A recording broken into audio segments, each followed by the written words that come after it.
Cordiales saludos. Quisiera hacer algunas reflexiones en torno a lo que es la evaluación educativa. Yo entiendo que la definición, o desde el punto de vista etimológico, lo que es la evaluación tiene ciertas implicaciones. Sin embargo, me quiero referir específicamente a la evaluación educativa de lo que debe ser en estos nuevos tiempos, una evaluación educativa humanista. Y como dice en muchos documentos en la red, documentos legales, pedagógicos, señala que la educación debe ser participativa, debe ser flexible, debe ser continua, debe ser parte de la formación. De hecho, la evaluación es inseparable al proceso de enseñanza-aprendizaje como tal. De hecho, la evaluación es un proceso. De tal manera que, haciendo una analogía, en cuanto a los seres humanos estamos acostumbrados a estar evaluando permanentemente en la dinámica, en las distintas dinámicas de la vida, de la cotidianidad. Por ejemplo, si yo voy caminando por una calle, una acera, y de manera inconsciente yo estoy en permanente revisión de cómo voy, si me estoy desviando, si puedo caer de un lado, y inmediatamente me reacomodo, ¿no? Eso se hace. ¿Para qué estoy yo revisando permanentemente eso? ¿Para qué estoy evaluando? Bueno, para no caer en la calle.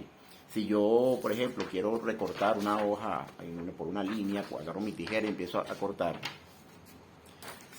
yo estoy evaluando permanentemente. Si veo que me desvío, entonces trato de enderezarme o busco otro mecanismo para mejorar.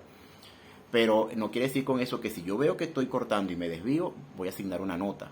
Digo, bueno, está bien, sigo cortando de manera torcida, voy hacia otra dirección y digo, bueno, tengo 10, o me va a poner un 12, o me va a poner una B, una letra B.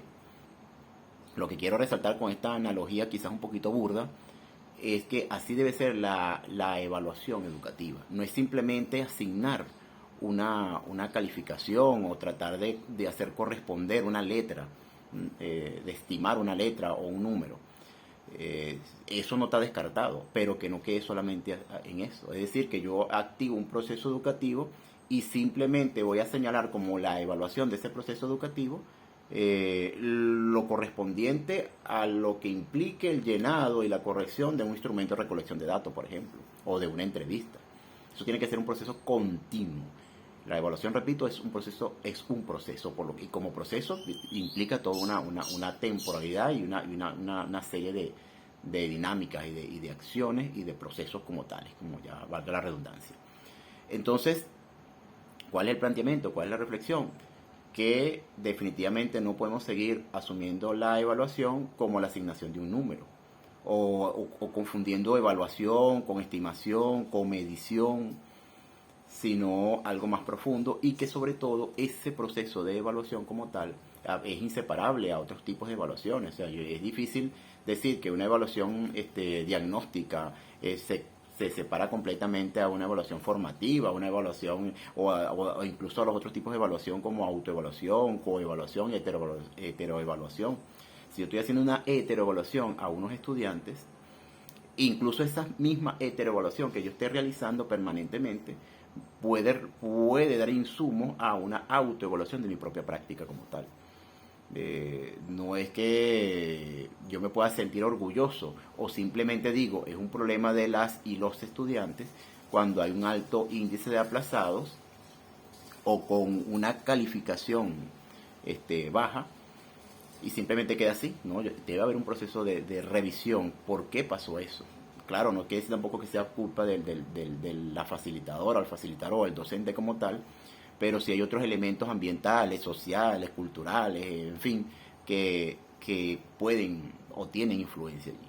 De tal manera que la evaluación educativa, insisto, es un proceso integral, es un proceso flexible, continuo, que es un insumo muy importante desde el punto de vista pedagógico porque es formativo también. La evaluación no simplemente tiene que ser del docente, o sea, no es una heteroevaluación solamente del docente hacia los estudiantes, sino también autoevaluación, un permanente proceso de sistematización de mi propia práctica que tenga la metacognición de lo que estoy realmente haciendo. Y por supuesto, todo esto da pie y da cabida a la posibilidad de una coevaluación y una heteroevaluación a su vez de alguien externo hacia todos los que están participando en un proceso educativo como tal.